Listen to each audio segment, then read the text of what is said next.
el tribunal siempre trata de reforzar las competencias de los órganos constitucionales, en tanto que de la Constitución no se deriven excepciones o exclusiones de manera clara, ¿no? Entonces, no son, yo diría, pocos los casos en los cuales el tribunal, claro, ha mencionado, y no solo lo ha mencionado, sino también que ha aplicado la inconstitucionalidad por omisión, ¿no? Pero de manera pura, se diría, esta podría ser el primer caso en el cual el tribunal tendría que analizar de manera amplia la figura de la inconstitucionalidad por omisión aplicado a un caso que además se deriva de las atribuciones que la Constitución le ha reconocido a un órgano constitucional, ¿no? Entonces, precedentes hay de la figura, hay también, el tribunal siempre se ha mostrado proclive a ampliar las formas en las cuales uno puede reclamar la inconstitucionalidad no solo de una ley que ya existe, sino también por la omisión de parte del legislador, ¿no? Y además lo ha definido también en muchas sentencias la forma en que debe ser reparada esta inconstitucionalidad por omisión, que son dos alternativas. O el tribunal establece una regulación transitoria per se, por sí mismo, o delega o le da un plazo al legislador para que pueda cumplir o reparar esta inconstitucionalidad por omisión, ¿no? Pues en ese sentido yo consideraba que puede ser plenamente viable, ¿no?, esta alternativa para de alguna manera lograr que la SBS pueda controlar también a las entidades o cooperativas, ¿no? Gracias, Jorge. La doctora Guillén, asesora jurídica de la SBS. Gracias, doctor León. No sé si abona más a la figura que usted expone un hecho que el siguiente. El Tribunal Constitucional en el año 2002 estableció que la Superintendencia de Banca y Seguros era el supervisor que debía supervisar las cooperativas y no el gremio, debido a un tema relativo a la facultad sancionadora. El tribunal señaló que el privado no podía tener facultad sancionadora porque no tiene el jus imperium del Estado y que esa, digamos, acción, esa función era exclusiva y excluyente de la superintendencia. Es en ese momento que nosotros empezamos a presentar los diversos proyectos de ley que, si bien han ido evolucionando en el tiempo debido a las necesidades y a las, digamos, a lo que el mercado ha ido, digamos, mostrando, ¿no? Pero la esencia ha sido cubrir esos vacíos que justamente el tribunal en el 2002 detectó. Tanto fue en la facultad sancionadora como también en las contribuciones. Un privado no podía solicitarle contribuciones a otro privado si no era el que ejercía realmente el jus imperium del Estado. Entonces hay un antecedente bastante potente en que el tribunal ya dice, ¿no?, es el Estado el que debe ser supervisor y tenemos estos vacíos que se han presentado y declaramos inconstitucional el reglamento o la actividad conforme se realiza en estos extremos. ¿Qué quiere decir? Que teníamos nosotros que integrar la norma nuevamente y para esto necesitábamos una ley. Y por eso es que recurrimos a la ley, bueno, que nunca en el camino se dio. Eso es por un lado. Y por otro lado es justamente cuando usted señala las excepciones que podría tener la Constitución y que no las tiene, sirvió ese análisis para poder, digamos, encargar a la superintendencia otras entidades. Nosotros, luego de la ley 26.702, o sea, luego del año, después de 1996, nosotros recibimos una serie de entidades para supervisar. No las que están las complementarias y conexas de la ley, no. Recibimos las ramas magisteriales, las AFOCATS, la Caja de Beneficios del Pescador. ¿Y cuál era la finalidad? La misma que establece la Constitución. En algunos casos es preservar el ahorro, en otros casos era el tema de los seguros, que es un encargo que viene de la ley orgánica, obviamente, y en el otro caso un tema previsional, como la Caja del Pescador. Entonces, hay antecedentes de haber agregado instituciones. ¿Por qué? Porque la función ya la tiene y es amplia. Entonces, se pueden ir integrando aquellas entidades que tienen esas finalidades. Y es así como se ha venido trabajando y el control de legalidad ha pasado por el Congreso sin ningún problema en cuanto a añadir instituciones. Las cooperativas en este caso tienen una supervisión, entre comillas, indirecta, debido a la estructura que tiene la ley. Pero si nosotros consideramos que cumple la finalidad del ahorro y las incorporamos, no hay excepción escrita, ni tácita, ni interpretativa.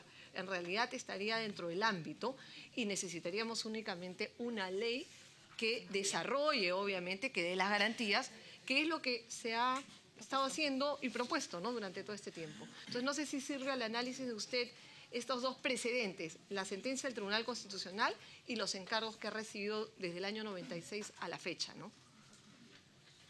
Gracias, doctor León. En efecto, doctora Guillén, sí abona en realidad los argumentos y creo que el razonamiento va en lo que acaba de plantear también va en el mismo sentido, ¿no? Porque la Constitución, al no establecer excepciones, creo que, claro, hay dos formas de ver el artículo 87, ¿no? Una es que la omisión del legislador es claramente, ¿no?, y la que estoy proponiendo es un vaciamiento o es un actuar de inconstitucionalidad con respecto al artículo 87. Y lo otro es entender que el artículo 87 es también claro en el sentido de que la superintendencia controla a todas aquellas entidades que dice, ¿no?, reciben depósitos del público. Entonces, hay un mandato amplio en general que solo el legislador tiene a efectos de evitar cualquier cuestionamiento al actuar legal de la Superintendencia de Banca y Seguros, pero ya desde la propia Constitución se puede derivar de manera directa y plena esa potestad de la Superintendencia en tanto órgano constitucional, ¿no? Y los antecedentes que usted menciona, los argumentos que señala, creo que abonan en ese mismo sentido, ¿no?, de darle esa potestad a la Superintendencia de Banca y Seguros. Gracias, Jorge. Yo solo quiero aprovechar la intervención de la doctora Guillén para pedirle que quizá nos precise un poquito más. Se ha dicho que la SBS básicamente es un ente que trabaja con los bancos y supervisa los bancos. Y se ha querido dar a entender que no solo supervisa los bancos, sino que en realidad es un instrumento de los bancos. Y en el caso de las cooperativas es un instrumento de los bancos para acabar con las cooperativas. Cosa que no se puede porque tampoco las cooperativas, por la naturaleza solidaria de esas personas jurídicas, no es posible que sean compradas por nadie. Pero la idea sería que la SBS, con los estándares que le aplica a los bancos, va a ahogar y a hacer desaparecer las cooperativas, pero me interesa lo que usted ha dicho en el sentido de que a lo largo del tiempo se ha ido ampliando el mandato para ver, por ejemplo, para supervisar la derrama magisterial o la Caja del Pescador o la Safocat, que pertenecerían más bien o tendrían más similitud con las cooperativas de ahorro y crédito que con los bancos, porque son instituciones sin fines de lucro y pertenecen a lo que podríamos llamar la economía solidaria. No sé si sobre esto nos puedes hacer un alcance y también dónde pertenecerían las cajas rurales y municipales que también son supervisadas por la SBS, no son pues bancos, ¿no? Pero digamos, ¿estarían más cerca de los bancos que de esta suerte de economía solidaria? Sí, definitivamente el artículo constitucional se ha ido interpretando y se ha ido aterrizando de manera bastante adecuada durante años, ¿no?, desde su vigencia, digamos.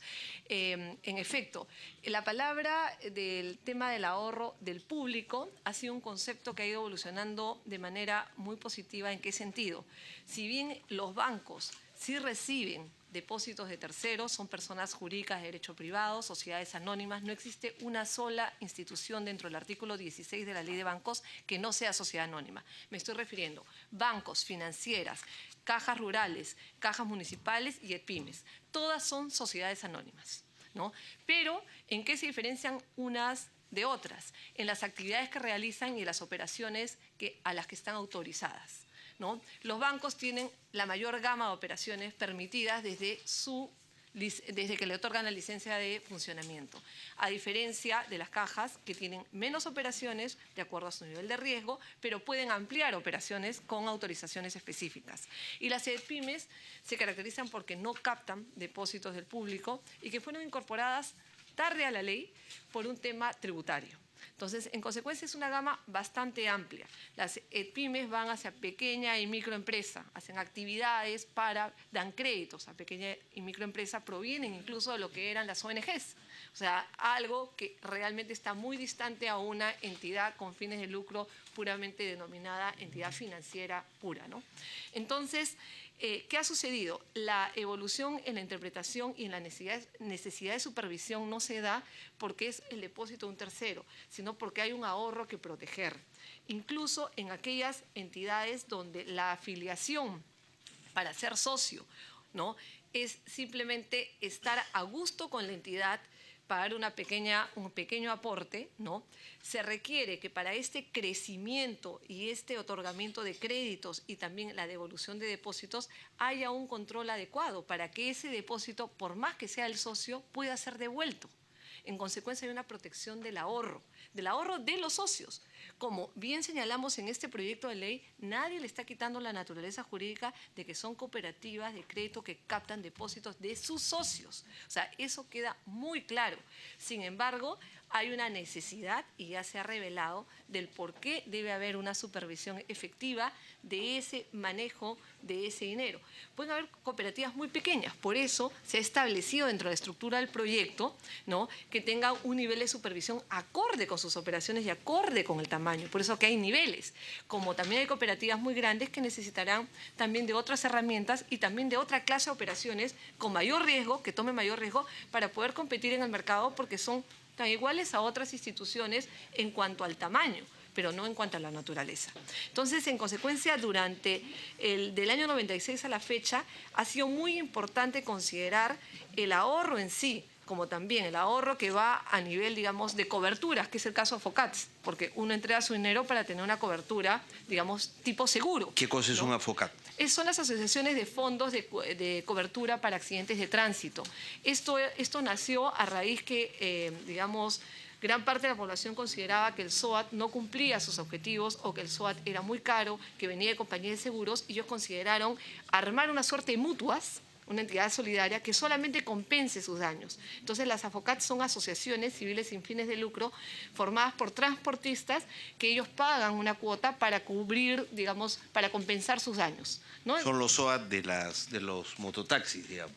Sí, pero es también a nivel nacional están, digamos, en diversas actividades, no solamente mototaxis en realidad. Ese es un grupo bastante pequeño. En cuanto a las derramas, por ejemplo, que son formadas por los gremios de profesores, la derrama magisterial, que dan créditos también. Todos aportan, pero el tema es la canalización ordenada de esos créditos y los aportes que cumplan esa finalidad. Entonces nos damos cuenta que tenemos una serie de instituciones que, como usted bien señala, más van por el lado de economía solidaria, pero que se debe preservar que el objeto se cumpla.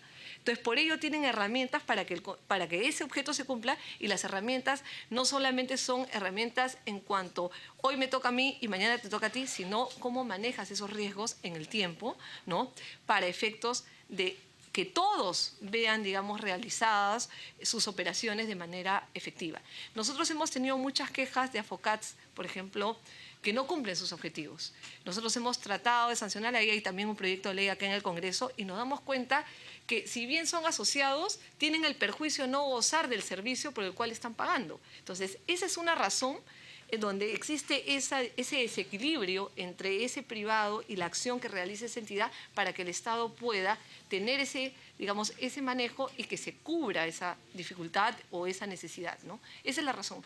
Pero ya la experiencia, ya la tenemos, ha pasado el control del Estado, ha sido vía leyes, vía decretos legislativos, y siempre se ha hecho el mismo análisis. Entonces, en realidad, además, con lo que señaló ya el Tribunal Constitucional cuando indicó que la facultad sancionadora correspondía únicamente a la superintendencia, quedó muy claro la función que tenía, ¿no? Entonces, muchas gracias. O sea que acá lo definitorio es si una institución capta o no ahorro del público. Si lo capta, entonces se hace automáticamente susceptible de la supervisión de la SBS, cualquiera que sea el sector de la economía o la naturaleza de la persona jurídica que hace esa captación del ahorro. Definitivamente, siempre se ha considerado que, por ejemplo, ¿no?, en el tema FOCAT, la supervisión la tenía el Ministerio de Transporte, pero luego dijo: yo no soy un ente especializado en este tema. Ustedes ven seguros, por favor, miremos que ustedes lo hagan. Luego, con otras entidades, las derramas tampoco nacieron en la ley. Entonces, la especialización en cuanto a supervisión y control se va definiendo, y hay una entidad en el Estado, entonces, definitivamente, esas entidades deben de ir donde quien tiene esa expertise, por decirlo de una manera, ¿no? Muy bien, entonces vamos a dejarlo ahí porque nos falta un poquito más de una hora y con esto cerramos, ¿ok? Con esto cerramos el tema. No, solamente aprovechando que está el constitucionalista, porque también fue parte del debate, si esto requería una votación calificada, ¿no? Entonces, ley orgánica. Entonces, no sé si, creo que la SBS ha hecho tiene un sustento bastante bien, no sé si cierra para cerrar ese tema de constitucionalidad. Doctora Guillén. El tema en 2 palabras. No necesita ley orgánica porque de acuerdo al artículo 106 de la Constitución es estructura y funcionamiento de las entidades y organismos del Estado. Aquí ya está definido y la función de supervisión de la SBS ya está definida en ley orgánica. Lo que estamos haciendo es agregarle una entidad más a esa supervisión. Si nosotros quisiéramos darle otra función a la superintendencia, ejemplo, promoción, no tiene la labor de promoción, o protección al consumidor, por decirlo de alguna manera, tendríamos que ir a un tema de ley orgánica. Pero acá no se está hablando de una modificación de la función ni una ampliación de la función, sino de agregarle una entidad más a una función que ya la tiene, que es la de supervisión. Ese fue el análisis que digamos que siempre se ha realizado y bueno, ha permanecido en el tiempo, ¿no? Aprovechando el tema, solo con esto cierro. Sí, Vicente. Sería importante que tengan preparado un informe jurídico para deslindar, porque posiblemente en el debate se vaya a plantear una cuestión de orden, si es ley orgánica o no, para ver la calificación de votación. Entonces, tenemos que tener el insumo de forma inmediata en carpeta. Muy bien, entonces le volvemos a agradecer a Jorge y vamos a excusar al congresista Lombardi. Y vamos a entrar entonces al tema de fondo, materia de esta reunión. Yo, digamos, formulo la siguiente inquietud. ¿Cómo vamos a proceder metodológicamente? Tenemos la posibilidad de pasar en el video que contiene la intervención de la congresista letona, son 12 minutos me parece, con todas las observaciones, porque no las tenemos por escrito acá. Yo sugeriría que esa sea, digamos, la metodología que sigamos, salvo que ustedes consideren que podemos abordar el asunto de otra manera. ¿Ustedes tienen los temas? En base, por supuesto, a la intervención de la congresista letona. Entonces, si lo tenemos, no es necesario escuchar el video nuevamente. Habría que leer todos los puntos o vamos leyendo observación por observación y vemos si ya está incorporado o si lo podemos incorporar o si no es necesario que se incorpore. Me decía don Ricardo Lituma, que es el asesor de la Comisión de Economía, que en realidad las observaciones y sugerencias hechas por la congresista letona en su intervención estaban referidas al dictamen de economía, que es el primer dictamen, y no al de producción, que es el segundo, que había recogido muchas de las inquietudes que ella expresó en esa noche en el debate del Pleno. Entonces, ahí hay una primera observación que hacer. Varias de esas sugerencias y observaciones ya estaban incorporadas, si no en el dictamen de economía, sí en el dictamen de producción y cooperativas, que vino 6 meses después. Igual vamos a hacer, digamos, un señalamiento de cada una de las observaciones. ¿Cuántas observaciones tenemos, Mila? Fueron 6 observaciones en términos, digamos, generales, ¿no? Por temas, o sea, 6 temas. 5 o 6 grandes temas. Sí, 5 o 6 grandes. Ok, entonces, sí, Carlos. Tú, acá. Si me permite, congresista, por si acaso la ayuda a memoria de la SBS se les ha distribuido para seguirla. Sí. Bien, entonces, el primer conjunto de observaciones. Sí. Sin perjuicio de dar inicio, digamos, al mapeo, hay un punto importante. Todos los temas mencionados por la congresista letona están incorporados en el dictamen de la Comisión de Producción, que se, digamos, juntó con el de Economía. Todos los temas están contemplados. Sin perjuicio de ello, algo se puede mejorar, algo se puede precisar. Si alguien no entendió, sí, eso es totalmente factible, ¿no? Pero lo importante es que hay, digamos, podemos poner un check porque todos esos temas fueron contemplados. Vamos a los temas puntuales, ¿no? Y acá creo que los señores de la FENACREP van a poder ser muy claros incluso en explicar. El primer tema que refirió la congresista letona en su intervención fue por el convenio.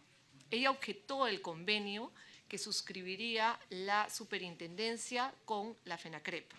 Ella indicó que el convenio estaba exonerado de la Ley de Contrataciones del Estado y que eso no debía ser posible porque por un tema de transparencia. En todo caso, ella se refirió que algo no adecuado estaba sucediendo allí. El tema del convenio, se estudió la naturaleza del convenio. Se conversó con el Ministerio de Economía y Finanzas, porque ellos son los que administran la Ley de Contrataciones del Estado y tuvieron el proyecto. El convenio no es un convenio exonerado de la Ley de Contrataciones del Estado, es un convenio que está fuera de los alcances de la Ley de Contrataciones del Estado. O sea, ni siquiera está en el marco. ¿Por qué? ¿Cuáles son las razones?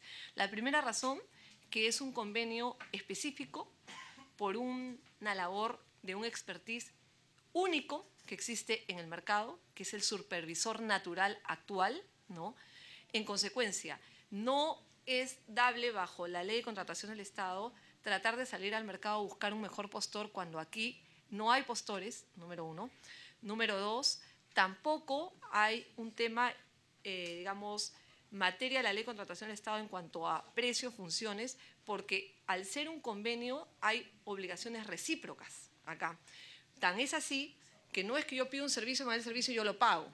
Acá hay un tema de capacitación mutua, hay un tema de intercambio de información, hay un tema de mirar los niveles, digamos, de recursos que tiene la FENACREP para que la superintendencia pueda tomarlo en cuanto a sistemas. Entonces, hay un convenio mucho más grande con un supervisor que hoy, por ley, independientemente que esté objetado por el Tribunal Constitucional, lo tiene, porque no hay otra ley que haya dicho que no. En consecuencia, esta es una situación única, distinta, que no entra dentro de los alcances de la Ley de Contrataciones del Estado.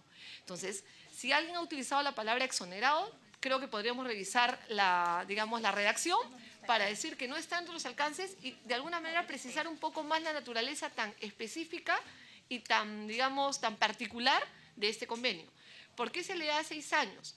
Porque se consideró que en 6 años se daba esta primera etapa en esas condiciones del convenio.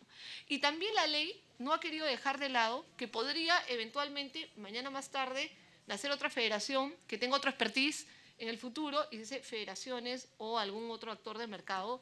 Nadie se niega porque pueden nacer nuevas funciones que se quieran encargar y también establecer nuevos convenios, ¿no? La superintendencia ya ha tenido convenios con la FENACREP de capacitación, le ha dado contribuciones, o sea, eso ha sucedido ya. Aquí, en esa transición, van a haber figuras distintas, nuevas, pero es dentro de este mismo marco. Entonces, no podríamos hablar de que se está transgrediendo o nos queremos saltar la Ley de Contratación del Estado. No está dentro de los alcances. Entonces, aquí habría que mirar la redacción, creo que la miramos a ver si es que podemos tratar de que quien lo lea no le genere la percepción de que hay una transgresión a una ley, pues, ¿no? La ley establece que se podrá suscribir un convenio entre la SBS y la FENACREP, pero, digamos, la titular de la labor de supervisión es la SBS. Sí. Y la SBS puede ejercer esa responsabilidad de manera directa o a través de la FENACREP o de cualquier otro ente que pueda cumplir esa función. O sea, no hay un monopolio establecido por ley para que sea siempre y exclusivamente la FENACREP. Puede ser la FENACREP, como puede no ser, podría ser otra institución o podría ser la propia SBS ejerciendo de manera directa la función de supervisión. Claro, pero se guarda el espíritu cooperativo en el sentido de... A ver, la redacción es muy simple, ¿no? Esta parte de acá. 2.1 dice, la supervisión y regulación de las COPAC está a cargo de la SBS, que para la realización de su labor de supervisión e intervención de las COPAC de niveles 1 y 2, cuenta con el apoyo de colaboradores técnicos como la Federación Nacional de Cooperativas de Ahorro y Crédito del Perú u otros organismos cooperativos de grado superior, ¿no? A los que se refiere el artículo 57 de la Ley de Cooperativas. Estos colaboradores técnicos reciben el monto que acuerden con la superintendencia por concepto de contraprestación de su valor de colaborador en la función de supervisión. La contratación del colaborador técnico se encuentra fuera del ámbito de aplicación de la Ley de Contrataciones, ¿no? Y luego se fija determinados términos del convenio. O sea, es un convenio fijado en ley. O sea, no es un tema privado que yo voy a ver ¿qué le digo? Y él me va a decir si me quiere dar o no el servicio. No. Dice, el convenio que suscribe el colaborador técnico con la SBS fija como mínimo los alcances de las labores, está diseñado, o sea, en realidad, justamente como una garantía de que eso suceda y de que la estructura que tiene hoy la FENACREP se puede utilizar debidamente, es que lo establecimos a nivel de ley. O sea, no es un tema en cual yo quiero un servicio de un colaborador, de un auditor, a ver quién viene. No, eso está muy lejos de eso. Y así lo entendió el MEF. Lo que quisiera que se aclare es si, en efecto, la entrada de la FENACREP en este proceso es un poco resultado del diálogo Sí, que se establece Sí. para sacar adelante la ley. sí. Y si detrás de ese diálogo, digamos, quienes favorecen el rol de la FENACREP